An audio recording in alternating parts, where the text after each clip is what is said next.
स्वाति रायना। पाटीदार किसके साथ?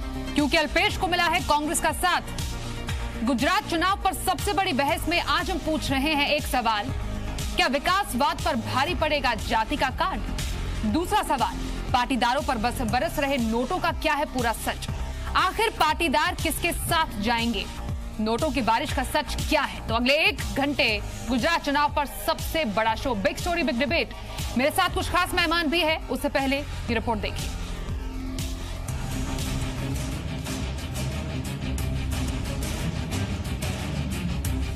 जिस राज्य में पिछले 22 साल से कांग्रेस सत्ता से बाहर है, उस राज्य में राजनीति गर्मा गई, क्योंकि इस बार गुजरात के घमासान में जाति कार्ड की एंट्री हो गई और जाति कार्ड को कांग्रेस तुरुप के इक्के के तौर पर इस्तेमाल करने की तैयारी कर रही है। इसकी शुरुआत हुई अल्पेश ठाकुर की कांग्रेस में एंट्री से।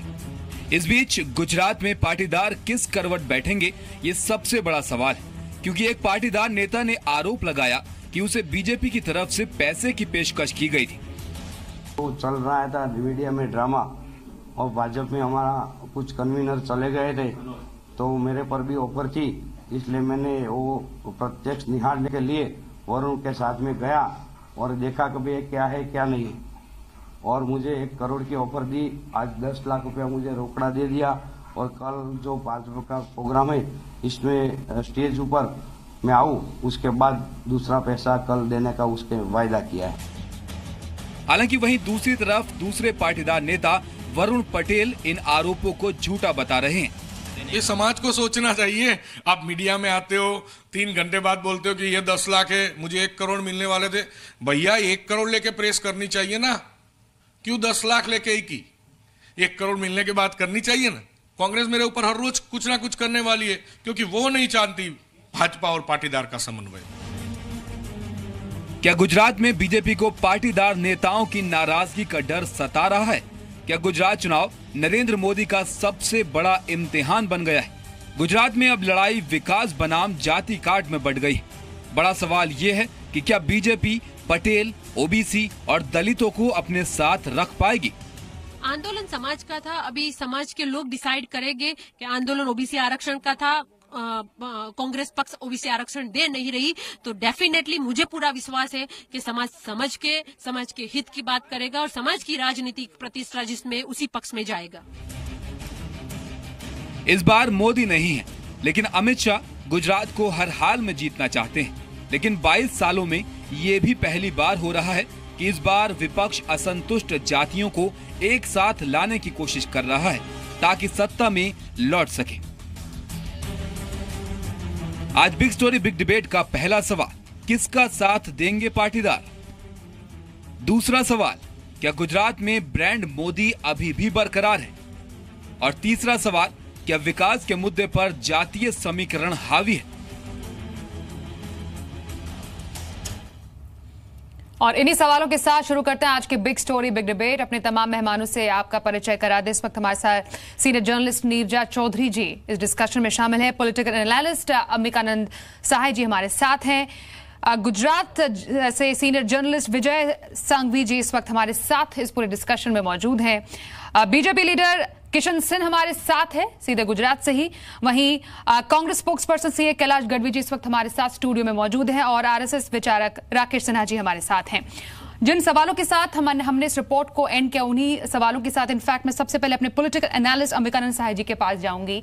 अंबिकानंद जी, बहुत सारे डिस्कशंस में हमने एक साथ बैठ के एक्चुअली विचार विमर्श किया है गुजरात चुनावों पर, लेकिन अब जो आज की कुछ यहाँ पर हमें देखने को मिली है डेवलपमेंट्स, क्या लगता है इस बार गुजरात में दरअसल लड़ाई विकास की है कि जातिवाद की है? क्योंकि लग ऐसा रहा है जो नए समीकरण बन रहे हैं, विकास थोड़ा पीछे चला गया और जातिवाद थोड़ा आगे बढ़ता हुआ नजर आ रहा है।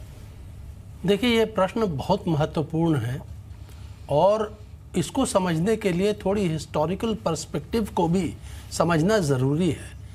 हमारा देश ये एक सच्चाई है, हम पसंद करें ना करें, जातियों में बटा हुआ है और देश में ऐसा कोई क्षेत्र नहीं है जहां जातिवाद हावी नहीं रहता है, खासकर राजनीति के मसले पे। देखिए, वो 2014 का चुनाव एक विशेष चुनाव था जब मोदी जी का व्यक्तित्व और उन्होंने ऐसी आशा जगाई कि पहली बार मैंने देखा देश में डेवलपमेंट का मुद्दा हावी हुआ। अदरवाइज हिस्टोरिकली हमेशा सामाजिक समीकरण ही महत्वपूर्ण होते हैं। अब आइए गुजरात के एंगल से चीज़ों को देखें। गुजरात में भी वो वहाँ का समाज जातियों में बटा हुआ है और इतने वर्षों तक कांग्रेस का वहाँ राज रहा 1995 तक, और वो खाम उनकी एक सोशल बेस हुआ करती थी। अब उसी को रिक्रिएट करने की मेरे ख्याल से कोशिश हो रही है, जिसमें बैकवर्ड्स भी आ जाएं, पटेल्स भी आ जाएं, दलित्स भी आ जाएं, और मुस्लिम्स तो उनके साथ आई हैं।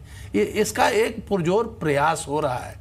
लेकिन मैं फिर एक बात कहूँगा कि सामाजिक समीकरण अगर हावी होता है तो क्या हमें ये अभी मान लेना चाहिए कि भारतीय जनता पार्टी हार रही है? मैं ऐसा नहीं मानता। ठीक है कि वहां पे अगेन फिर तेज तर्रार व्यक्तित्व नरेंद्र मोदी का, जिसे ब्रांड मोदी के शक्ल में चाहे आप एड्रेस करें, बिल्कुल। और हमें याद रखना पड़ेगा ये अम्बिकानंद जी कि पिछली बार जब गुजरात चुनाव हुए थे तब नरेंद्र मोदी एक्चुअली मुख्यमंत्री थे, अब देश के प्रधानमंत्री बन गए हैं। तो वहां पर भी काफी अलग हमें देखने को मिला है, स्थिति है। तो गढ़ है गुजरात बीजेपी का, और उसमें और 22 साल का बिल्कुल 22 साल का एंटी इनकम्बेंसी फैक्टर भी है, कई सारे फैक्टर्स है। लेकिन हिंदुत्व, जातिवाद जो है, ये राकेश सिन्हा जी, शुरुआत तो हुई थी बढ़ चढ़ के विकास के मुद्दों पर, एक से बढ़कर एक पॉलिसीज, एक से बढ़कर एक डेवलपमेंट, एक से बढ़कर एक गुजरात मॉडल पर बात हो रही थी। चुनाव नजदीक आते ही आते ये अचानक सभी लोग जातिवाद और अलग अलग जितने भी जातियां हैं उनको रिझाने में लग गए। स्वाति जी, एक बात मैं गुजरात के बारे में कहना चाहूंगा। आपने पिछले चुनाव को भी देखा होगा, जब नरेंद्र मोदी जी मुख्यमंत्री के दावेदार के रूप में चुनाव लड़ रहे थे, उसके पहले भी देखा। चुनाव तो गुजरात में होता है और चुनाव का जंग पूरे देश में लड़ा जाता है, क्योंकि गुजरात एक विशेष महत्व रखता है भाजपा और संघ विरोधियों के लिए। इसलिए जहां भी सामाजिक प्रतिक्रियावाद उभरती है, वो बाहर की ताकतें उसको इतना उभार कर पेश करती हैं, जैसे कि गुजरात के लोग सामाजिक प्रतिक्रियावादी हो गए हैं, जातिवादी हो गए हैं, जाति में बटे हुए हैं। मैं बता दूं, माधव सिंह सोलंकी के बाद गुजरात के मानचित्र को बदलने में भारतीय जनता पार्टी की सरकार ने एक महत्वपूर्ण योगदान दिया है कि जातिवाद की जो समीकरण था उससे गुजरात को अलग किया है, विकास और हिंदुत्व से गुजरात को जोड़ा गया है। मैं दो इसका स्पष्ट उदाहरण देना चाहता हूं। देखिए, गुजरात में जो एक सामाजिक पाटीदार आंदोलन को मैं एक सामाजिक आंदोलन मानता हूं, जो एक समुदाय के हित के लिए उनके पिछड़ेपन को दूर करने का आंदोलन हुआ। लेकिन जब सामाजिक आंदोलन का निहितार्थ, उसके नेतृत्व का निहितार्थ राजनीतिक उद्देश्य हो जाता है, तो वह सामाजिक आंदोलन के साथ धोखा होता है। आज पाटीदार आंदोलन के लोगों का आपने अभी वक्तव्य सुनाया, किस प्रकार से उसके राजनीतिज्ञ, उसके नेतृत्व करने वाले लोग आज कांग्रेस के पैरोकार बनना चाहते हैं, कांग्रेस के नजदीक जाना चाहते हैं, कांग्रेस को अपने हड़पना चाहती है। आपने दिल्ली में अन्ना आंदोलन को इसी प्रकार देखा था, एक सामाजिक उद्देश्य से एक राजनीतिक शुचिता के लिए एक आंदोलन शुरू हुआ, उसका राजनीतिक उद्देश्य होगा तो उसका किस प्रकार से असर हुआ। तो मैं दो बातें यहां अंत करना चाहता हूं। पहला, गुजरात के लोगों में एक राष्ट्रवाद की एक जबरदस्त भावना है। चुनाव से पहले का शाब्दिक जंग, चुनाव से पहले का आरोप प्रत्यारोप, और जब मतदान देने जाते हैं तो उनके मन में जो एक भावना उभरती है, उसके पीछे तीन बातें होंगी। एक तो नरेंद्र मोदी जी का एक अपना व्यक्तित्व और उन्होंने जो गुजरात का गौरव बढ़ाया। दूसरा, जो एक राष्ट्रवाद का जो नैरेटिव, जो गुजरात एक प्रयोगशाला के रूप, उस नैरेटिव को हमने आगे बढ़ाया। आज सरदार पटेल को जो पूरे देश में सम्मान मिला कांग्रेस के इतिहास में। तीसरी बात मैं कह दूं, तीसरा, आप डेवलपमेंट के मामले में आप गुजरात को देखें, कई ऐसी विकास की योजनाएं गुजरात में 20-22 साल में शुरू हुई हैं, जिसने वहां की आम लोगों को छुआ है, आम लोगों को विकास से जोड़ा है। विकास की कोई सीमा नहीं होती, मुझे लगता है और भी विकास होना है और होना चाहिए, हाशिए के लोगों तक पहुंचना चाहिए। लेकिन जिस प्रकार की एक भावना पैदा की जा रही है, वह सच्चाई हकीकत नहीं है। उस गैर हकीकत के आधार पर लोग भारतीय जनता पार्टी को एक हाशिए की पार्टी बताने की आज कोशिश कर रहे हैं। जी, लेकिन यहाँ पर क्योंकि कैलाश गढ़वी साहब जब पूरा एक बड़ी स्माइल के साथ बैठे हुए हैं आज, क्या आपको एक्चुअली इस बात का सुकून है या खुशी मिल रही है कि जो जातीय समीकरण यहाँ पर कोशिश की जा रही थी पार्टियों की तरफ से, उसमें शायद कांग्रेस को सफलता मिलती हुई नजर आ रही है? मुद्दा जाति समीकरण का नहीं है, मुद्दा छद्म विकास के नाम पर नाटक करके जुमलों से बनी हुई सरकार का है। आज इतने सालों तक वहां पे एक ऐसा वातावरण बनाने के रहा, उस वातावरण के नाम पे मार्केटिंग करते रहे, हम ये विकास कर रहे हैं, वो विकास कर रहे हैं। आज सामाजिक आंदोलन क्यों चालू हुआ? जो विकास की धारा Bharatiya Janata party so called कहता हूं, जो विकास की धारा चालू की, उस विकास के धारा में गुजरातियों को फायदा नहीं था, गुजरात के लोगों को फायदा नहीं था, गुजरात का विकास नहीं हो रहा था। 2-3 एग्जांपल से मैं बात पूरी करना पसंद करूंगा। आज टाटा नैनो गुजरात में लाने की बात हुई, बड़े पैमाने पर मार्केटिंग हुई, गुजरात विकास के लिए एक ब्रांड एम्बेसडर टाटा नैनो को लाने की बात हुई, और उसका परिणाम क्या हुआ? टाटा नैनो बंद हो गया, लोगों को नौकरी नहीं मिली। अच्छा, नौकरी तो नहीं मिली, जो एंसिलरी यूनिट बनाने की बात थी वो भी डेवलप नहीं हुए। उसी हिसाब से एक आपको याद होगा तो वाइब्रेंट गुजरात के नाम पे बहुत समय, मैं नाटक शब्द यूज कर रहा हूं और ऑफिशियल स्टेटमेंट है मेरा, एक लगभग सतत 2002 से ये चलता रहा। वहां एक छद्म एक नाटक चलता रहा कि वाइब्रेंट गुजरात में एमओयू होते थे। अब एक बात समझो, इस देश का बजट जो साइज जो है उस समय 22-25 लाख करोड़ का था, और उस समय 22-25 लाख करोड़ के एमओयू गुजरात में हुआ करते थे। आप समझो, ये सब एमओयू का खेल चलता रहा, लोगों के आंख में धूल झोंकते रहे। और जब युवान जब एजुकेशन लेके महंगी, वहां पे महंगी शिक्षा चली, प्राइवेटाइजेशन ऑफ एजुकेशन हुआ, विकास का काम, मतलब 22 साल में जब कांग्रेस सत्ता में नहीं थी, मेरी बात से तो 22 साल में कुछ विकास नहीं हुआ, आपका कहने का मतलब ये है। एजुकेशन की दुकानें चालू हुई, और उससे पढ़ के जो स्टूडेंट बाहर आए, जो 15 लाख 20 लाख का फी दे के पढ़ के बाहर आए, और जब उनको नौकरियां नहीं मिली, तब उनको पता चला विकास तो छद्म है, कुछ लोगों के लिए, ये पूरे गुजरात के लोगों के लिए नहीं है। इसलिए अलग अलग समाज के द्वारा उनके हक लेकिन विकास का मुद्दा तो उठाया नहीं जा रहा है ना। अब तो ये है कि पाटीदार किनके साथ है, अब शायद कांग्रेस पार्टी मैं वही बोल रहा हूं, राकेश जी अभी गुजरात गए नहीं है, मुझे लगता है। नहीं, लेकिन एक बात बताइए कैलाश गढ़वी साहब, अब क्योंकि ऐसा लग रहा है कि हवा का जो रुख है थोड़ा बहुत ये समझ में आ रहा है कि पाटीदार जो है वो कांग्रेस का हाथ थामने के लिए तैयार हो रहे हैं। तो अब जो उनकी बहुत समय से मांग चल रही है कि उनको आरक्षण मिलेगा, तो कांग्रेस पार्टी अब इस पर खरी उतरेगी?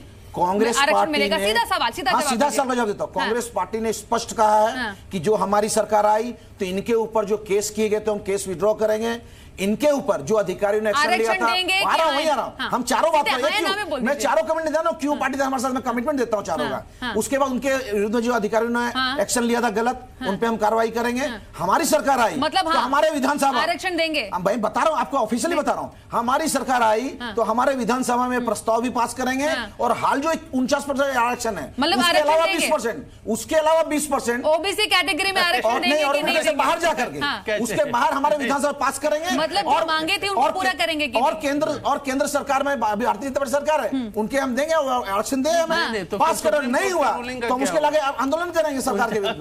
49 नहीं तो 49 ऊपर भी नहीं दिया, तमिलनाडु में दिया, नहीं लेकिन गुजरात की बात चल रही है ना, दूसरे से भी दिया, तो गुजरात ऐसा क्यों नहीं हो सकता? इसी वादे के साथ तो पाटीदार अगर बीजेपी से नाराज देंगे हमारे विधानसभा में पास करेंगे, हमारे विधानसभा ठीक है आरक्षण देंगे पाटीदारों को, 20% देंगे हम। अच्छा, एडिशनल 20% देंगे, ठीक है। किशन सिंह जी, यहाँ पर तो कांग्रेस ऐलान कर रही है कि देखिए पाटीदारों की जो मांगे थे पूरी की जाएगी और आरक्षण उन्हें दिया जाएगा। नाराजगी आपसे चली आ रही थी, कांग्रेस वो वादा पूरा करने को तैयार है?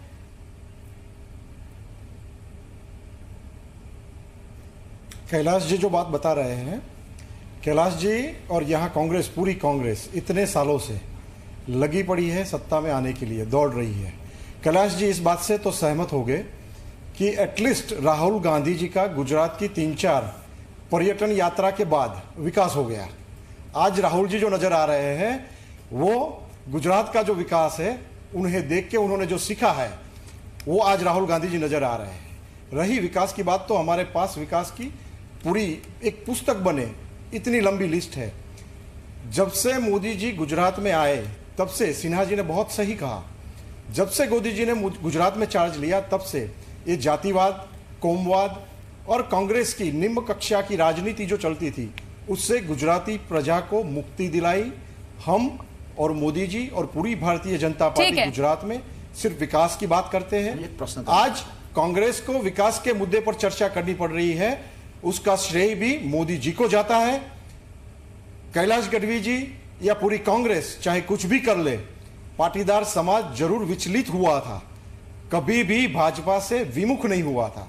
नहीं, लेकिन देखिए ना, लेकिन प्रॉब्लम है नहीं, और पाटीदार आंदोलन के जो बड़े बड़े चेहरे हैं किशन जी, पाटीदार आंदोलन के जो बड़े बड़े चेहरे हैं किशन जी, वो तो पार्टी ज्वाइन करके चले जाते हैं। अमित शाह को जाली में बैठ के भाषण देना पड़ता है, नेट लगा करके। अमित शाह जी को सूरत शहर में आपको जाली में बैठ करना पड़ता है। आशा वर्कर प्रधानमंत्री जी बड़ौदा गए थे, आशा वर्कर जो है ना बंद कर दिया गया। क्या बीजेपी इस वक्त थोड़ा बहुत चिंता में है या थोड़ा बहुत सोच रहे कि आखिरकार पाटीदारों का आना उनके साथ बेहद जरूरी है चिंता में इस नहीं चुनाव है। में? हम लोग यहाँ थम्बिंग मेजोरिटी में आने वाले हैं। 191 नहीं पर 160 प्लस सीटें ले आने वाले हैं। हमें बिल्कुल कंफ्यूजन नहीं है। कांग्रेस सिर्फ लोगों को साइकोलॉजिकल इफेक्ट करने के लिए हर इलेक्शन के टाइम पे ये लोग आ जाते हैं, इलेक्शन के बाद फिर उनको ढूंढना पड़ता है। ये सिर्फ साइकोलॉजिकल इफेक्ट फैलाने का कांग्रेस का एक इस बार थोड़ा ज्यादा प्रयत्न है। और मीडिया उनको उछाल रही है। गुजरात के आप लोगों को पूछे, गुजरात के आम आदमी को पूछे, गुजरात के गरीबों को पूछे, ठीक है, आपको कहीं से भी भाजपा के विरुद्ध रिपोर्ट नहीं मिलेगी। ठीक है, ठीक है। यहाँ पर हम एक्चुअली विजय सांघवी जी से जानते हैं, वो गुजरात को बहुत अच्छे से समझते हैं। काफी सारे चुनाव उन्होंने देखे, अपने सामने कई सत्ताओं को आते और जाते हुए देखा है। लेकिन 22 साल का सूखा कांग्रेस के लिए क्या इस बार खत्म होगा? पाटीदार का अगर साथ मिल जाता है, जो कांग्रेस से जो तबके विमुक्त थे वो अगर बीजेपी से, माफ कीजिए, विमुक्त थे, बीजेपी कांग्रेस के साथ चले जाते हैं, तो बहुत बड़ा एडवांटेज है कांग्रेस के लिए इस बार।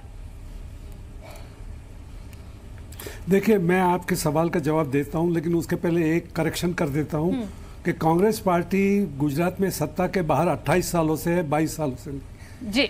1989 was the last election they had won. Thereafter they had not won. So actually they had won in 1985 election.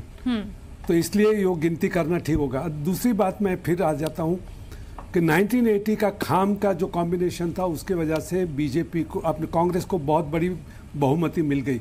लेकिन एक बात सोचिए कि 1980 और 2017 दोनों के बीच के अंदर कम से कम 40 साल का फासला है, और 40 साल के अंदर यंगस्टर्स की मानसिकता में बहुत बदलाव आ गया है। अब वो कौमवादी बातों में नहीं आएंगे, सामाजिकरण के बातों में नहीं आएंगे, ऐसा मान के चलना बहुत उचित होगा। और विकास की बात उनके मन के ऊपर बहुत है। और सामाजिकरण की या सामाजिक ये जो कौमें हैं उनके कॉम्बिनेशन की बात यूपी में भी सफल नहीं हुई। ओबीसी के कंट्रोल के ऊपर मुलायम सिंह जी 25 साल से राज कर रहे थे, वो वहाँ पे खत्म हो गया। तो गुजरात के लोग भी उसी तरफ नहीं जाएंगे, ऐसा मान के कैसे चल सकते हैं? तो ये इसके जो आकलन के मापदंड हम लोग पिछले वो पुराने मापदंड लगा रहे हैं, वो मापदंड काम नहीं लगेंगे। इसके लिए नए मापदंड ढूंढने पड़ेंगे। इसके लिए जो यंगस्टर्स हैं उनकी मानसिकता को पहचानना पड़ेगा, उसकी परीक्षा करनी पड़ेगी, टेस्टिंग। जी जी जी, विजय सांघवी जी आपके पास फिर से आते हैं। बहुत इंपॉर्टेंट पॉइंट आपने यहाँ पर, आपकी एक्चुअली वॉइस थोड़ी डिप हुई टेक्निकल प्रॉब्लम की वजह से, लेकिन आपने ये जो यंगस्टर्स, युवाओं का मुद्दा उठाया, वो सबसे महत्वपूर्ण मुद्दा है। और अगर हम हार्दिक पटेल या अल्पेश ठाकुर जैसे नेताओं की ही बात करें, वो यंग फेसेस हैं गुजरात के, और वो ही निर्णायक फैक्टर साबित हो सकते हैं इस बार चुनावों में। नीरजा चौधरी जी, आपका कॉमेंट इस पर।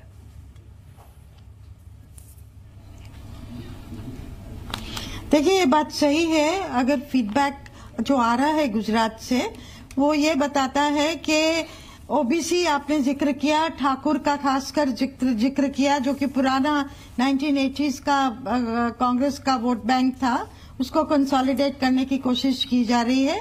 दलित उसमें, मुस्लिम उसमें, और अगर पाटीदार जो कि वोट बेस रहा है भाजपा का ट्रेडिशनली, वो बट जाता है, जिसकी संभावना है, तो फिर एक कांटे की टक्कर होने वाली है गुजरात में।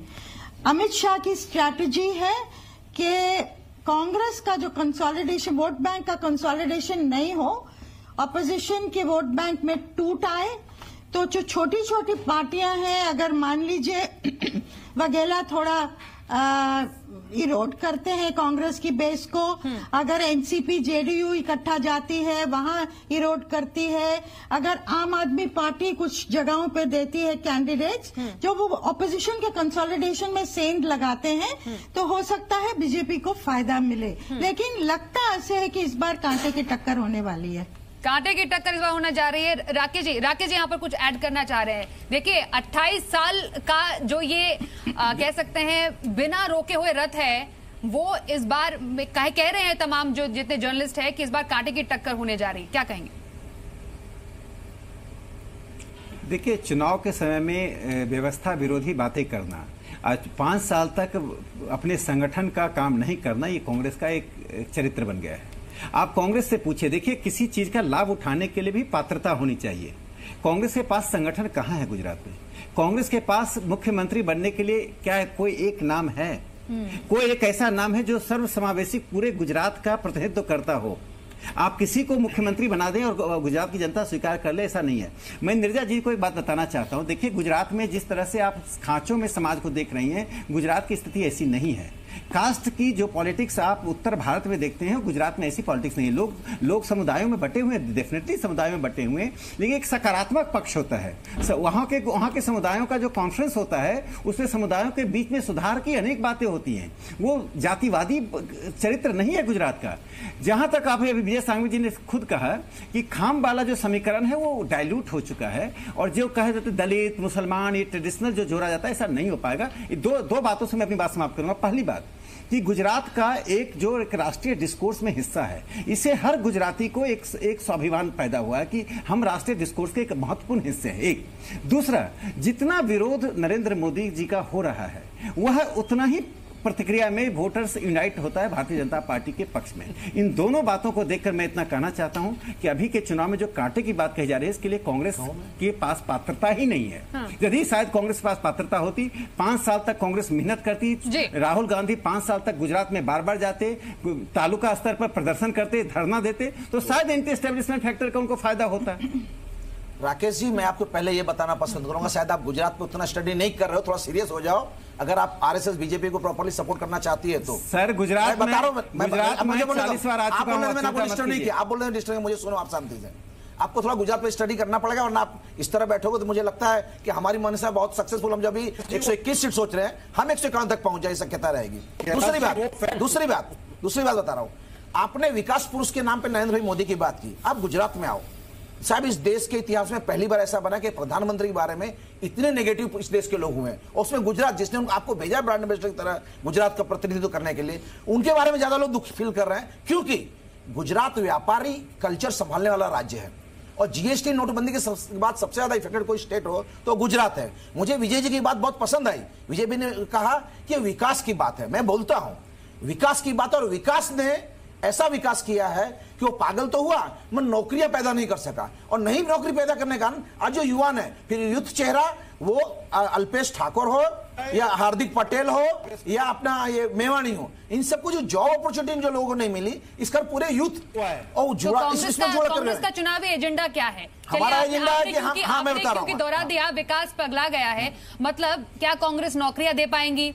मतलब जहां जहां परेशानी है वो दूर कर पाएंगी? मतलब जिन मुद्दों पे आप बीजेपी को घेर रहे हैं, उसको काट करने के लिए आपके पास क्या कुछ पॉइंट्स है? क्या क्या मुद्दे हैं? आज के डेट में गुजरात सरकार में 2.5 लाख से ऐसी नौकरियां पड़ी जो सरकार अपॉइंट नहीं कर रही है। सरकार ने कुछ लोगों को अपॉइंटमेंट किया, वो फिक्स पगार पे किया है। सरकार ने वहां के विकास का जो ट्रैक जिसको बोलते हैं, वो करप्शन से भरा हुआ है।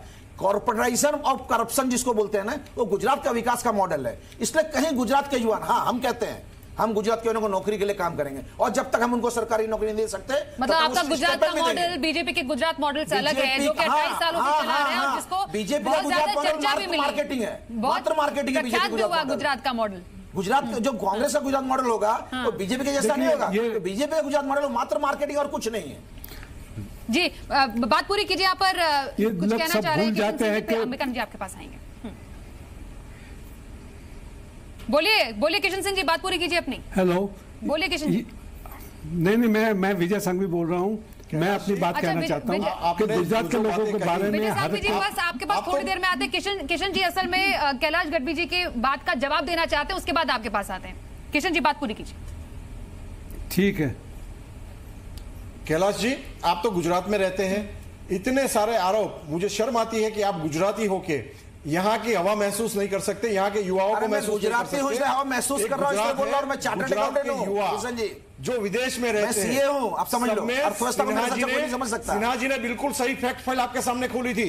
हम लोग राज्य हित और राष्ट्र हित में काम करते हैं। हर एक गुजराती राष्ट्र हित और राज्य हित में कंपनी हित का काम करते हैं, राज्य हित में नहीं कर रहे, इसीलिए जब आता है तब आप लोग किराए के नेता खड़े करते हैं, किराए के युवा नेता खड़ा करते हैं।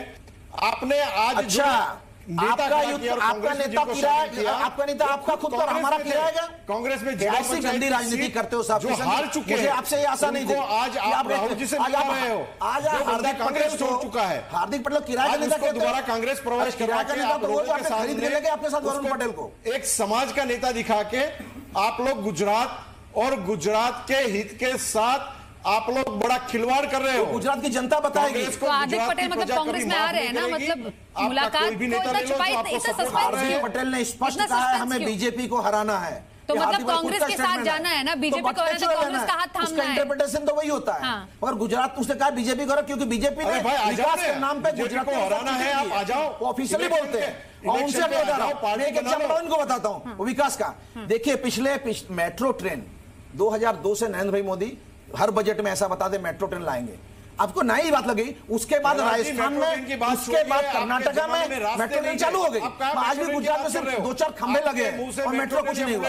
इनका विकास मॉडल पिक्चर दिखाने का है, इनका विकास मॉडल ग्राउंड पे नहीं है। और यही कारण से किशन जी बात पूरी कीजिए, उसके बाद मुझे गुजरात लोग गुजरात की ठीक है जवाब देने दीजिए किशन जी। अंबिकानंद जी के पास जाना है और उसके बाद फिर विजय संघवी जी के पास जाना है। बात पूरी कीजिए किशन जी, इनकी बात का जवाब दीजिए। गुजरात की प्रजा है, गुजरात की प्रजा नात जात छोड़ के आपके डर्टी पॉलिटिक्स को, मैं भी गुजराती हूं साहब और मुझे गौरव है गुजरात होने पर, गुजराती होने का। आगे ले जाने में गुजरात के विकास में मेरा भी कंट्रीब्यूशन है, उसको रिकॉग्नाइज करो पहले। हमारा 160 प्लस का जो लक्ष्यांक है उस पे ही रहेगी। हमारे गुजराती में कहावत है कि 1 करोड़ निकली जा से 151 से आगे का एक निकल जाएगा, 51 भी आ जाए तो काफी होगा आपके लिए इस बार। और ये इसकी असर यहाँ नहीं, इसकी गूंज आपको दिल्ली तक 2019 के इलेक्शन में सुनाई देगी। तैयारी कर लो। ठीक है, ये आपने बहुत इंपॉर्टेंट पॉइंट यहाँ पर बोला। ठीक है, मतलब ये एक्चुअली जो माहौल था ना, ये सेमीफाइनल है, डे के वर्ड बोल दिया, सत्ता का सेमीफाइनल है।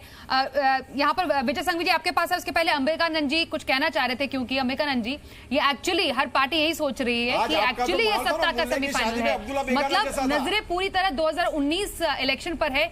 और गुजरात जितना कि बीजेपी के साख को बचाने के लिए, उतना इंपॉर्टेंट कांग्रेस के लिए भी एक बार फिर से अपना गढ़ स्थापित करने के लिए। देखिए मैं मूल मुद्दे पर लौटता हूँ। एक दो बातें की चर्चा नहीं हो रही है जो बहुत महत्वपूर्ण है इस डिबेट के लिए, कि ये सब जानते हैं, इसको कोई नहीं नकार सकता कि हिंदुस्तान में पहला हिंदुत्व का टेस्ट बलून गुजरात था। Fact number 1। फैक्ट नंबर 2, 74 का आंदोलन जयप्रकाश जी के नेतृत्व वाला, उसकी भी चिंगारी पहले गुजरात में सुलगी। देखिए हो क्या रहा है कि ये जातीय समीकरण की हम लोग बात कर रहे हैं, वो तो हावी भारतीय समाज में हमेशा से होता रहा है, लेकिन गुजरात में वो हारा। क्यों हारा? वो बृहत हिंदुत्व अम्ब्रेला के अंदर में वो समीकरण टूटे। उत्तर प्रदेश में भी यही हुआ। उत्तर प्रदेश में भी Bharatiya Janata party larger Hindutva umbrella के अंदर जब आई, आपने गौर नहीं किया योगी आदित्यनाथ को बार बार क्यों बुलाया जा रहा है अहमदाबाद में?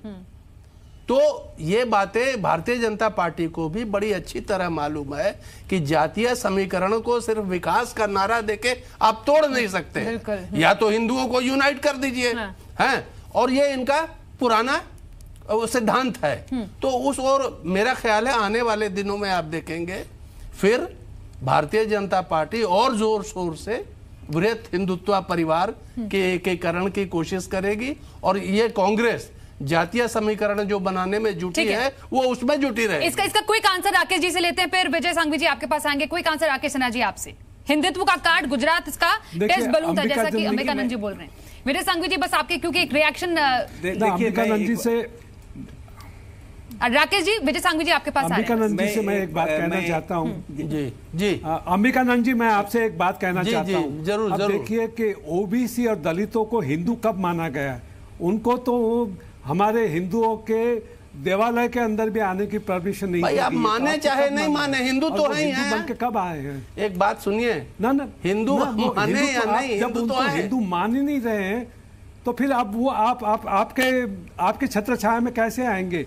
ये समझाइए ना। देखिए आप ब्राह्मणवाद की ओर इशारा कर रहे हैं। क्यों नहीं हुआ इस बार? क्यों हुआ? आपका इशारा ब्राह्मणवाद की तरफ। देखिए ये हम हिंदुस्तान के लोगों को, हम हिंदुस्तान के युवाओं को बहुत ही गलत समझने की कोशिश कर रहे हैं। उनकी निगाहें बिल्कुल अलग हो गई है। अब देखिए गुजरात के अंदर सबसे पहले ये होता था कि हर फैमिली के अंदर एक बच्चे को तैयार किया जाता था ताकि वो अमेरिका जाए, अमेरिका काम करे। अब वो अमेरिका भी हमारा लैंड ऑफ होप नहीं रहा है। इसलिए गुजरात के लोगों को जो चाहिए वो अपने आप कैसे काम ढूंढ सकते हैं, इसके लिए चाहिए। और हार्दिक पटेल वगैरह ने जो मांग की है उन्होंने नौकरियों के लिए आरक्षण की मांग नहीं की है, उन्होंने एजुकेशन सिस्टम के अंदर आरक्षण की मांग की है। तो इस बात दोनों के बीच में डिफरेंस आप देखिए ना। ठीक है विजय संघवी जी, आपने पॉइंट यहाँ पर रखा। राकेश जिन्ना जी, आपके पास आए, जो मुद्दे अंबिकानंद जी ने उठाए थे, मतलब गुजरात हमेशा से ही हिंदुत्व का टेस्ट बलून रहा है और इसके लिए एक्चुअली बहुत बड़ा टेस्ट है इस बार पार्टी के लिए, बीजेपी। देखिए, उन्होंने अंबिकानंद जी ने जो कहा उसमें मैं जोड़ना चाहता हूं कि गुजरात में जातीय समीकरण बनाकर कांग्रेस हमेशा चुनाव जीतती रही। जो पहली बार 1973 में मोरारजी देसाई और बाबूभाई पटेल के नेतृत्व में नव निर्माण समिति का आंदोलन हुआ, उसने गुजरात की फिजा को बदला और लगातार गुजरात बदलता चला गया। बीच में माधव सिंह सोलंकी की सरकार आई, जब खाम के समीकरण के आधार पर एक प्रतिक्रियावादी समीकरण बनाकर कांग्रेस सत्ता में बना रहना चाहती थी और बड़े पैमाने पर सामाजिक हिंसा हुई। गुजरात उस सामाजिक हिंसा के दौर में जाने के लिए तैयार नहीं है। मैं एक बात जो पहले कहा था कि पाटीदार समाज का गुजरात में बड़ा योगदान है और गुजरात के लोग प्रबुद्ध हैं। गुजरात के लोग वो नहीं है जो कोई नेतृत्व कह दिया वैसे बह जाएंगे। कांग्रेस को एक बात मैं कहना चाहता हूं, कांग्रेस के नेतृत्व के प्रवक्ता भी कह रहे थे यह सेमीफाइनल है और इसका असर 2019 पर पड़ेगा। आप जितनी बार ये बोलेंगे उतना प्रतिशत वोट भारतीय जनता पार्टी का बढ़ना आप गलत गुजरात के लोगों को मालूम है। का चुनाव थोड़ा गुजरात में घूम के आओ। का चुनाव सिर्फ गुजरात में नहीं हो रहा है, आप जरा गुजरात जाके आओ, आप सुन तो लीजिए, आपके नेटवर्क है वहां से पता कर लो। लोकतंत्र में विपक्ष का रहना जरूरी है। लोकतंत्र में हम आपको बैठाएंगे विपक्ष में गुजरात में, हमारी तैयारी है, होनी भी जरूरी है। हम बीजेपी खो दिया आपने, आप मतदान से पहले धैर्य मत खोइए ना। साहब 30 सेकंड दीजिए, 30 सेकंड दीजिए, मैं अपनी बात पूरी कर लूं। अरे 30 सेकंड तो दीजिए, आप कहिएगा अपनी बात। मैं एक बात कहना चाहता हूं, देखिए गुजरात के चुनाव का एक राष्ट्रीय महत्व है। राष्ट्रीय महत्व क्या है? तमाम सेकुलरवादी ताकतें गुजरात पर गिद्ध की तरह निगाह लगाए हुए हैं कि गुजरात में बीजेपी हारे और केंद्र के खिलाफ हम जंग छेड़ेंगे। ये जो अवार्ड वापसी गैंग है ना, वो यहाँ बैठ के समीकरण जोड़ रहा है, दलित इसके खिलाफ है, मुसलमान। अरे गुजरात जाकर देखिए, ये तो 2012 में भी आप जोड़ रहे थे, 2007 में भी जोड़ रहे थे। यह जोड़ने से कुछ नहीं होगा। गुजरात हिंदुत्व के नाम पर एक है और गुजरात राष्ट्रीयता और हिंदुत्व के नाम पर सरदार पटेल के नाम पर वोट करेगा। उस कांग्रेस को गुजरात कभी स्वीकार नहीं करेगा जिस कांग्रेस ने गुजरात को 50 साल पीछे कर दिया था, सामाजिक रूप से प्रतिक्रियावादी बना दिया था। गुजरात एक प्रगतिशील राज्य है, आर्थिक क्षेत्र में, मतलब धर्म के नाम पे लड़ेंगे ये बोलना चाहते हो आप? गुजरात से धर्म के नाम पे लड़ना बोलना चाहते हो? दो प्रधानमंत्री मिले हैं, आप क्या बात कर रहे हैं? आप धर्म के नाम पे लड़ना चाहते हैं? क्या गुजरात धर्म के नाम पे लड़ना चाहते हो? ये हुआ ना आपकी बात? करना चाहते हैं जो जातित्व की बात तो नहीं कर रहे फिर, और जो सामाजिक धर्म की बात कर रहे हो, जो सामाजिक प्रेम की बात कर रहे हो, जातीय समीकरण को क्यों कहां से सेट हो रही है? आरोपित कर रहे हैं? आपकी बात में कॉन्ट्राडिक्शन है। आप अपना मुख्यमंत्री का उम्मीदवार तो बता दीजिए। बताता हूं राकेश जी, आप सभी जिलों में क्या आपकी इकाई है? मुझे थोड़ा देर आप रखिए, आप सीनियर आदमी हो, सभी जिलों में इकाई है। आप बहुत सुने। देखिए, वैचारिक रूप से कांग्रेस बैंकरप्ट हो चुकी है, पर आप मेरी बात सुनिए। राहुल गांधी वहां जाकर घूम रहे हैं, राम जन्मभूमि आंदोलन का विरोध कर रहे हैं। मैं आपको बताता हूं, कांग्रेस यहाँ भगवान राम के मंदिर का विरोध करती है, राम के स्टैच्यू का विरोध करती है। आपसे सीधा आशा ही नहीं रखते हैं, चाहती है राम। आप राम मंदिर के नाम पे सरकार में आए, कितना राम मंदिर बना दिया आपने लोगों के लिए, जरा बताओ तो सही। राम मंदिर के नाम पे, ईंट पूजा के नाम पे जो पैसा कलेक्ट किया, आज भी पूरा देश उसका जवाब मांगता है। उसका हिसाब तो दे दो लोगों को। आप जो बात कर रहे हो, आप जवाब दे दीजिए। मैं सवेरे पूजा करने के बाद खाना खाता हूँ, मगर आप कांग्रेस भी हम प्रेम की राजनीति करते हैं, आप धर्म की राजनीति करते हो, प्रेम की राजनीति करते हैं। और मैं आपको सिखाता हूँ राजनीति क्या है। आज गुजरात में आपको बता दे रहा हूँ, आपने जो तोड़ की राजनीति चालू की थी ना, गुजरात की जनता समझ गई है। धर्म के नाम पे हमें मूर्ख बना रहे हैं और हमारा काम नहीं कर रहे। लेकिन पार्टियां तो कोई ना कोई जाति अपनी तरफ करने में लगी हुई है ना, नहीं चलेगी। कांग्रेस भी तो यही कर रही है ना। हम वहाँ जिला पंचायत, तालुका पंचायत के आज के डेट में 80% सीट पे हमने गए 2-3 महीने पहले इलेक्शन जीत करके कब्जा कर लिया है। क्वार्टर फाइनल के जो इलेक्शन जीते डिस्ट्रिक्ट पंचायत में, आप उसका खाली काउंट करो तो भी आज सरकार हमारी बन रही है। अभी तो सेमीफाइनल हो रहा है, आप तैयारी रखो। राकेश जी, हम कैलाश गढ़वी जी तो पूरी तरह कॉन्फिडेंट है। जमीन पे आ जाओ आप। किशन सिंह जी, कांग्रेस तो इस बार एकदम पूरी तरह कॉन्फिडेंट नजर आ रही है। क्वार्टर फाइनल जीत लिया, अब सेमीफाइनल जीतने की तैयारी है, ticket to finale. Kailash ji की, आप मुझे सिर्फ 1 मिनट दीजिए। कैलाश जी और कांग्रेस की सत्य कथा यह है गुजरात में कि ये लोग बाकी युवा नेताओं को खड़ा करके एक माहौल, साइंटिफिक माहौल, या तो कहे कि मानसिक तौर पे यहां पर मतों का ध्रुवीकरण करने के चक्कर में है। हालांकि गुजरात की प्रजा इनको कभी भी एक्सेप्ट नहीं करेगी। उसकी वजह है क्योंकि कांग्रेस ने गुजरात के साथ जो किया, थोड़ा सा टेक्निकल यहाँ पर लाइन में फॉल्ट हो गया, लेकिन कैलाश गढ़वी जी उनकी बात पूरी हो, लेकिन ये जानना भी जरूरी हो जाता है मुख्यमंत्री का चेहरा कौन सा है कांग्रेस पार्टी की तरफ से? 22 साल से इनकी सरकार है, ध्रुवीकरण कौन कर रहा है? नहीं, मेरे सवाल का जवाब दीजिए ना, मेरे सवाल का। देखिए, कांग्रेस एक डेमोक्रेटिक पार्टी है और वो उसके जो एमएलए जीत के आएंगे वो बैठ के नक्की करेंगे। बीजेपी बड़े पैमाने गुजरात में पहले कहती है मोदी हमारा चेहरा है, गुजरात में वो बोलते हैं मोदी हमारे चेहरा है। जैसे मोदी दिल्ली गए, अभी उनका चेहरा कौन है? मतलब अर्जुन मोढवाडिया या अहमद पटेल? गुजरात में तो बीजेपी 5 नेता हैं और नेता नहीं 5 पार्टियां बीजेपी। अर्जुन मोढवाडिया या बीजेपी है, कहीं नरेंद्र भाई मोदी की बीजेपी है, कहीं अमित शाह की कोई नाम तो होगा ना, खुद एक नहीं कोई नाम तो होगा ना, अर्जुन मोढवाडिया या अहमद पटेल? कोई पार्टी हमारे यहाँ ऐसा नाम चलता ही नहीं है। हमारे सर्वसम्मति एमएलए जीत के आएंगे, वो नक्की करेंगे। अभी जवाब देने पूछो जाए हरियाणा में इनका कौन चेहरा था? नहीं, फिर भी मतलब खट्टर साहब कहाँ से निकल के आ गए? अहमद पटेल हो सकते हैं मुख्यमंत्री, कहाँ से निकल के आ अहमद पटेल हो सकते हैं मुख्यमंत्री, क्योंकि आप तो जीत का पूरा दावा कर रहे हैं ना। अहमद पटेल तो हमारा राष्ट्रीय नेता है, राज्य को कोई लेना देना नहीं है, उनको तो राष्ट्रीय नेता है हमारा अहमद पटेल।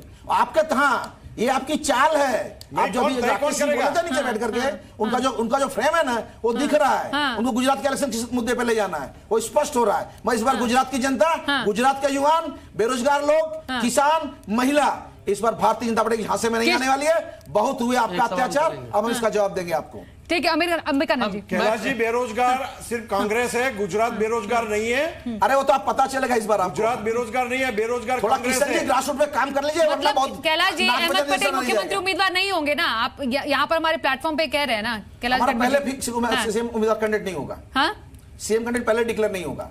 नहीं होगा, अहमद पटेल नहीं होगा। कैलाश जी, अहमद पटेल तो बात ही नहीं आती। अहमद पटेल गुजरात में है, वो तो दिल्ली में बैठे हुए हैं। अच्छा, दिल्ली में बैठे हैं, गुजरात तक टिकट नहीं मिलेगी उन्हें। मैं कैलाश गुजरात को उनका काउंटिंग है, आप बात ही गलत बात पे ले जा रहे हैं। अच्छा, ठीक है। कैलाश जी से बड़ी विनम्रता से मैं एक प्रश्न कर रहा हूँ। ये चुनाव का माहौल है और ये शायद आप भी मानते होंगे कि नरेंद्र मोदी जैसा एग्रेसिव पॉलिटिकल कैंपेनर आज हिंदुस्तान में किसी राज्य में किसी पॉलिटिकल पार्टी में नहीं है।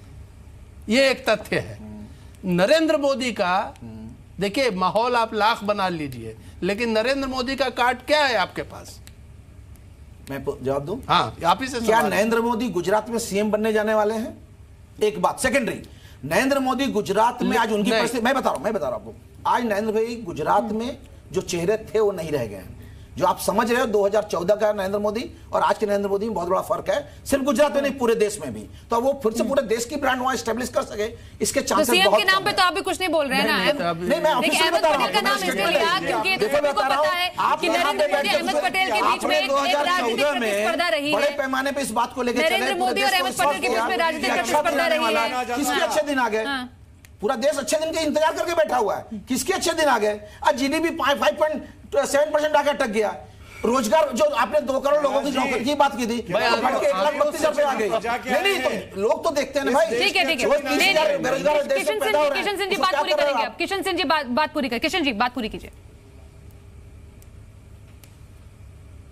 कैलाश जी ने जो भी बात कही, नरेंद्र मोदी जी सिर्फ कैंपेनर नहीं है, विकास पुरुष है। ना ही कि ओनली गुजरात का, पूरे हिंदुस्तान का हित हमेशा उनके सर आंखों पर रहता है। मोदी जी गुजरात में हीरो थे, हीरो है और हीरो रहेंगे। ना कि सिर्फ गुजरात में, पूरे हिंदुस्तान में। रही कांग्रेस शासन की बात, गुजरात ने 1995 पहले का गुजरात देखा है। गुजरात में क्या हालत की थी ये लोगों ने वो देखी है। कांग्रेस के शासन में पूरा हिंदुस्तान थर्ड कंट्री माना जाता था। आज दुनिया का हर एक कंट्री हिंदुस्तान को मान रहा है, हिंदुस्तान के विकास को मान रहा है। हर कोई एक्सेप्ट कर रहा है कि हिंदुस्तान सही डायरेक्शन में जा रहा है। सिर्फ नहीं मान रहे तो ये कांग्रेसी मान नहीं रहे क्योंकि उनको दिक्कत हो रही है।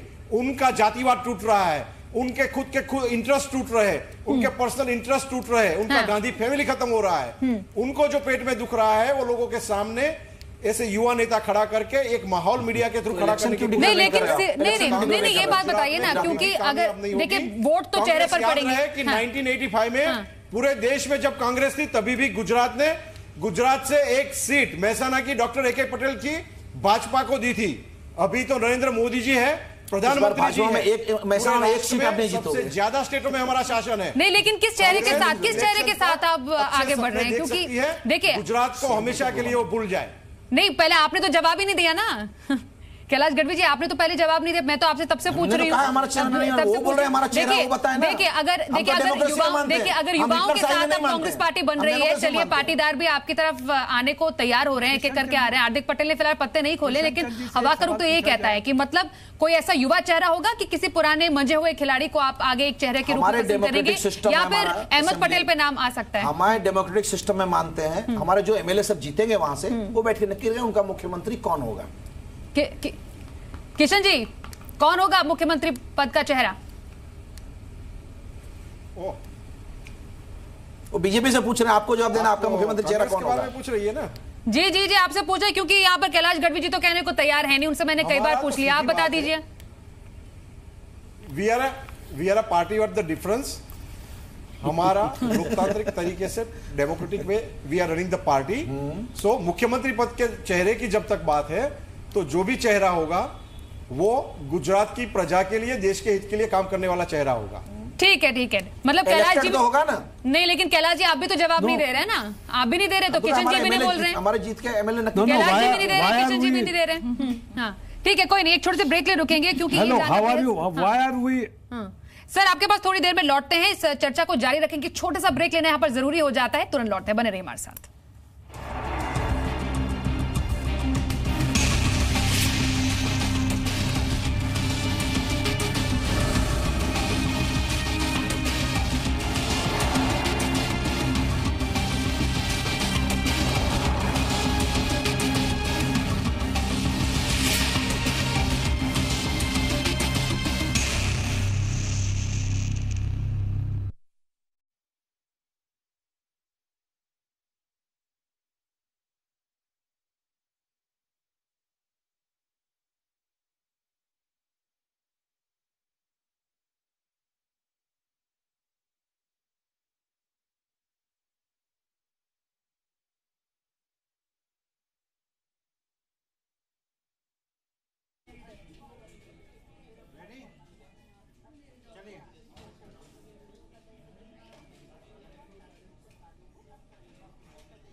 बिल्कुल, कैबिनेट और सीसीए की बैठक से किसानों के लिए बड़ी खुशखबरी आ सकती है, क्योंकि जो एमएसपी है, सरकार रबी फसलों की एमएसपी को रिवाइज करने जा रही है, उसमें बढ़ोतरी करने जा रही है। और जो हमें खबर मिली है, जो CACP commission for cost and agriculture prices जो है, उसने जो रिकमेंड किया है, गेहूं पर 115 रुपये प्रति क्विंटल और बाकी दलहन फसलों पर 225 रुपये प्रति क्विंटल के लिए रिकमेंड किया है। अब देखना यह होगा कि सीसीपीए इसमें से कितनी बढ़ोतरी करे, लेकिन जो हमें जानकारी मिल रही, करीब 6% की ओवरऑल बढ़ोतरी हो सकती है। जाहिर सी बात है कि ये चुनाव से पहले, विधानसभा चुनाव है, गुजरात में चुनाव है, इससे पहले किसानों को एक बड़ा तोहफा, किसानों को आमदनी बढ़ाने का प्रयास सरकार की तरफ से किया जा रहा है, क्योंकि एक बार इलेक्शन अनाउंस हो जाएंगे तो सरकार इस तरह के फैसले नहीं ले सकेगी। जैसा कि मालूम है कि गुजरात में कुछ दिन पहले ही अभी जो कॉटन पे 500 रुपये बोनस प्रति क्विंटल के हिसाब से देने का भी सरकार ने ऐलान किया हुआ है, गुजरात की सरकार ने। तो इस पूरे माहौल को इस वक्त देखें तो किसानों को सरकार कोशिश कर रही है कि किसी तरह से फायदा पहुंचाया जाए, उनकी आमदनी बढ़ाई जाए। और उस लिहाज से जो कैबिनेट और सीसीए की बैठक में जो ये एमएसपी रबी के लिए सरकार बढ़ाने का ऐलान कर सकती है, वो काफ़ी इंपॉर्टेंट है, जिससे किसानों के लिए काफ़ी राहत मिल सकती है।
बात हम कर रहे हैं गुजरात चुनाव की। जो गुजरात का चुनावी रण है उसमें कई ऐसे खिलाड़ी हैं जो कभी इधर चले जाते हैं, कभी उधर चले जाते हैं। पाटीदार की भी बात हो रही है और सिग्निफिकेंट मूव जो था वो अल्पेश ठाकुर का था। वैसे कांग्रेस की तरफ जाना एक बहुत बड़ा दांव साबित हो सकता है। निखिल सावड़ी पाटीदार आरक्षण के मुख्य चेहरों में से एक बीजेपी में आकर निकल गए। नरेंद्र पटेल ने तो बहुत बड़ा आरोप ही लगा दिया। वैसे पटेलों में भी अपने अंदर बहुत सारे ऐसे सेक्ट्स हैं जो कि आज कुछ कांग्रेस में है, कुछ बीजेपी में है। लेकिन मेरा सवाल फिर से कैलाश गढ़वी जी आपसे यही है, आप सबको कैसे रिझाएंगे? मतलब क्योंकि सब तो आपके साथ है नहीं, और सबसे बड़ा मुद्दा आरक्षण का ही है जो हमेशा से पाटीदार उठाते आए हैं। मुद्दा मात्र आरक्षण का नहीं है, आपको अभी गुजरात को समझना पड़ेगा। गुजरात पहले से 5000 साल पहले जब मगध से कृष्ण जी को सेफ जगह ढूंढनी थी तो द्वारका गुजरात में आए थे। तो गुजरात पीसफुल वर्षों से है। फिर आपके साथ क्यों? दूसरी बात बता रहा हूं। फिर कोई तो रीजन होता है ना जो कांग्रेस का हाथ थाम लिया। सेकेंडरी बता रहा हूं। उसके बाद पोजीशन क्या हुई? आज विकास के नाम पे बहुत वर्षों से नाटक चल रहा था। ये कैसी बात हो, एक अपने पार्टिकुलर एक क्रीम यूज करते कि अब गोरे होंगे, अब गोरे होंगे, अब गोरे होंगे, फिर गोरे होते ही नहीं है तो क्रीम भी फेंकते हैं और कंपनी के विरुद्ध भी केस करते हैं। अब बीजेपी के लिए ऐसे केस हुए गुजरात में। लेकिन आरक्षण पे तो आपने अपने रुख साफ नहीं किया।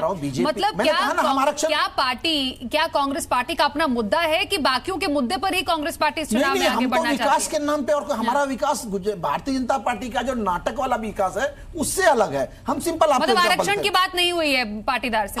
उनका जो कमिटमेंट हम तो करने ही वाला, हम तो आपको बोला पहले स्टेट में कह ही दिया हमें जो करना चाहते हैं। मगर आज गुजरात में भारतीय जनता पार्टी इतनी ज्यादा फ्रस्ट्रेशन में है, राजनीतिक जमीन खिसक गई उसकी। जैसे हार्दिक पटेल कब ऐलान करने जा रहे हैं कि वो कांग्रेस के साथ आ रहे हैं? क्वार्टर फाइनल जिला डिस्ट्रिक्ट पंचायत और लोकल बॉडी में खराब परिस्थिति हुई। इन्होंने बचने के लिए जब राज्यसभा का इलेक्शन था उस समय हमारे एमएलए को खरीदने की कोशिश की। बड़े पैमाने पूरा देश ने देखा कि भारतीय जनता पार्टी जो संस्कार और संस्कृति की बात करती है किस तरह बैग लेकर के एमएलए खरीदने निकली थी। वो हमारे एमएलए ने खुद ऑफिशियली कहा हुआ है उस बात पे। उसके बाद इनसे सहन नहीं हुआ, वो भी इलेक्शन हम जीत गए। लोगों ने देखा कि भारतीय जनता पार्टी का चाल चरित्र क्या है, सिर्फ पैसे से राजनीति करती है। थर्ड स्टेज आया जो अभी आया। अभी इन्होंने जब देखा कि पाटीदार आंदोलन इनके लिए नासूर बन गया है तो इन्होंने क्या किया, इमीडिएट वहां के लोगों को खरीदने की कोशिश की। आज वरुण पटेल और रेशमा आज बीजेपी में जाते हैं जो कि हार्डकोर लाइन पे काम कर रहे थे। ठीक है। आज क्यों ऐसा हुआ? और उसके बाद नरेंद्र पटेल ने खुद कहा कि मुझे बीजेपी के प्रेसिडेंट से मिला, इनसे मिला, उनसे मिला, उन्होंने पैसे दिए और नेक्स्ट किया। अब ये पैसे दिखा रहा है। अब होता क्या है मालूम है? ये पैसे या तो बीजेपी के प्रेसिडेंट लाख रुपए वर्षों पहले पकड़ाए थे या नरेंद्र भाई दिखा रहे हैं पैसे दिए। नोट लीला चल रही है गुजरात में। नोट लीला।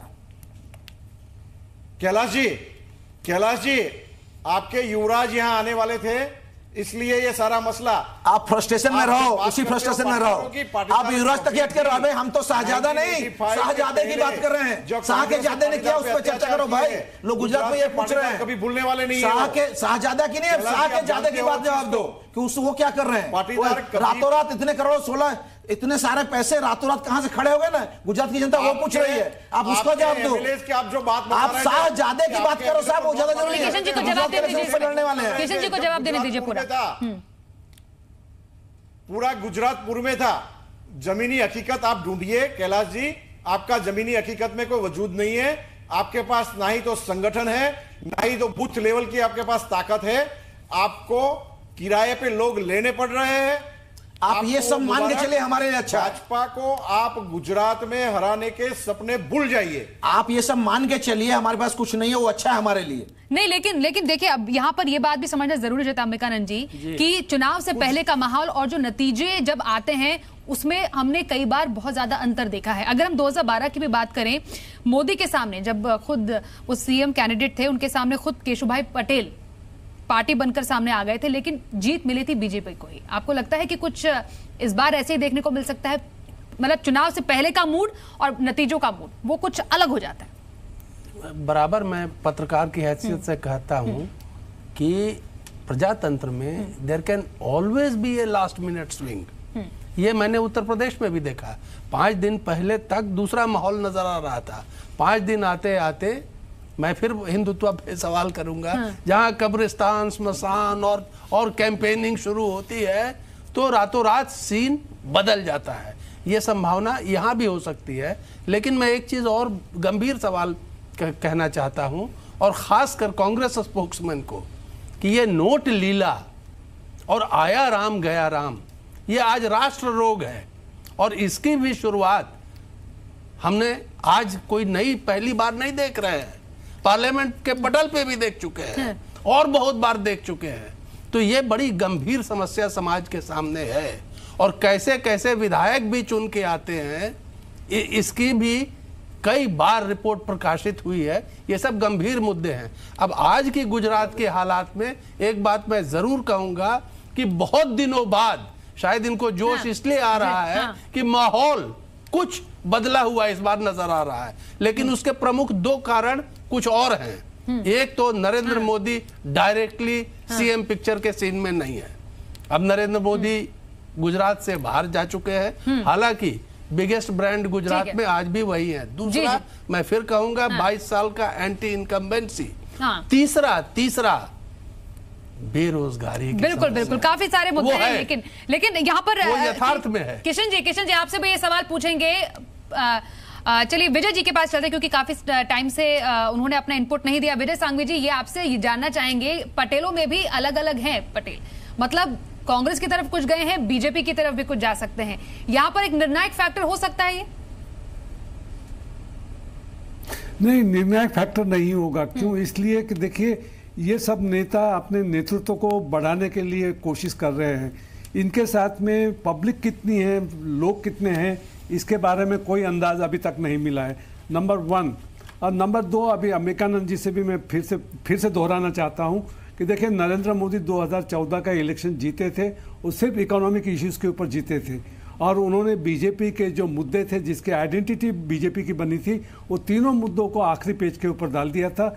और उन्होंने ये भी अपनी प्राथमिकता दिखा दी थी कि toilets before the temple.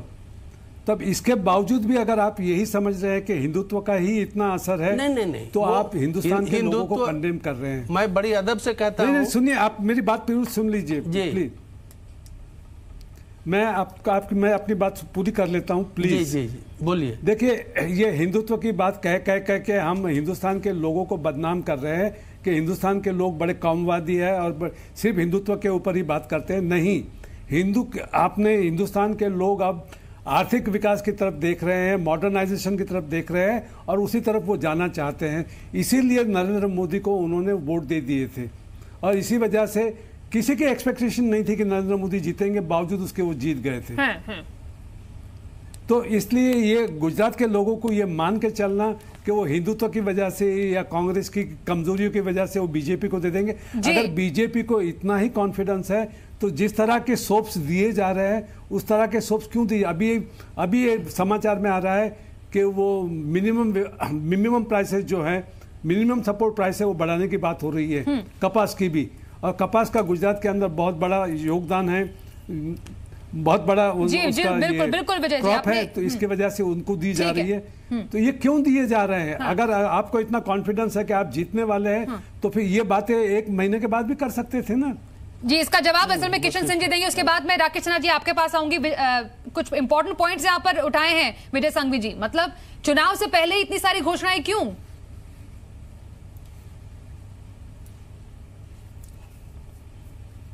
Kishan Singh ji. हाँ, मैं जवाब दूंगा उनका। उन्होंने जो क्वेश्चन उठाए हैं तो वो सारी चीजें उत्पादन के ऊपर डिपेंड करती है, निर्भर करती है। उत्पादन कितना है, डिमांड कितनी है, वो एक अलग बात है। उन्होंने यूथ की बात की, बेरोजगारी की बात की।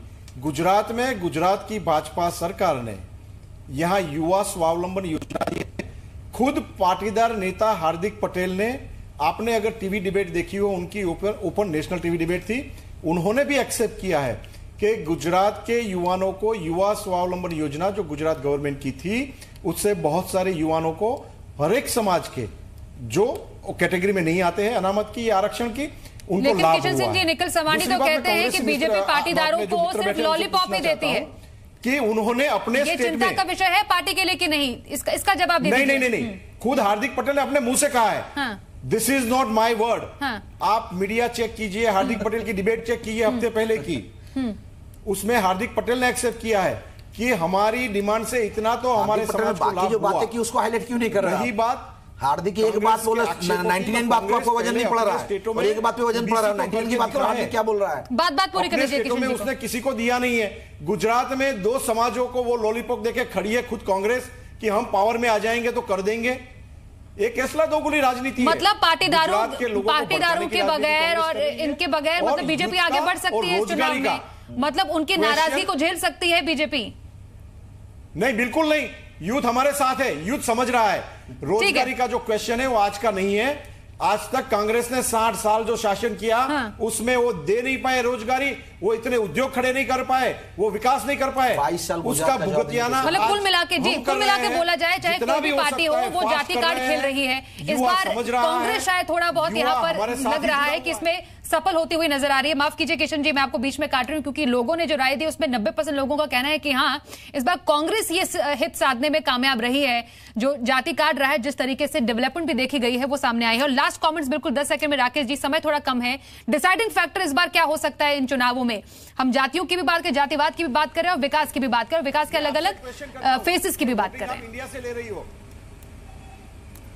देखिए, गुजरात में डिसाइडिंग फैक्टर राष्ट्रवाद का एक नैरेटिव बहुत इंपॉर्टेंट है, और जो विजय सांघवी जी से मैं असहमत हूं, हिंदुत्व कभी कौमवादी नहीं है। जो हिंदुत्व का नैरेटिव गुजरात में है वो एक राष्ट्रीय नैरेटिव है। और एक छोटा सा प्रश्न छोड़कर मैं जा रहा हूं, मैं अपने कांग्रेस मित्र से, जब राहुल गांधी गुजरात अगली बार आए तो पूछिए कन्हैया लाल मानिकलाल मुंशी कौन थे।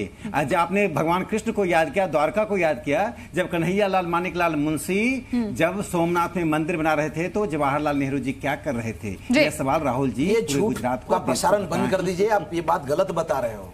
चलिए देखिए, इसी तरह से आप लोग गलत बात को मार्केटिंग करते हो, इसी तरह से झूठी बातें कर रहे हो, ये बात गलत है। देखिए अब लेकिन कुल मिलाकर देखा जाए, सर समय बहुत कम है, डिस्कशन को खत्म करने का टाइम है। राहुल जी हर एक मंदिर जा रहे हैं। ठीक है, आपको पेट में तेल, अब मैं समझा आपके पेट में तेल नहीं, परेशानी ये है कि हम यहाँ पर विकास की कोई बात ही नहीं कर रहा है और हर कोई जाति कार्ड खेलने में लगा हुआ है। कोई मंदिर फिर रहा है, कोई तमाम जितने भी नेता है उनके पास जा रहे हैं। लेकिन कुल मिलाकर देखा जाए, इस बार गुजरात का चुनाव काफी ज्यादा दिलचस्प होने जा रहा है और उसकी पल पल की अपडेट खबर के साथ हम आपके साथ जी बिजनेस पे लगातार जुड़े रहेंगे। अभी फिलहाल दीजिए इजाजत। सभी मेहमानों का हमारे साथ जुड़ने के लिए बहुत बहुत धन्यवाद।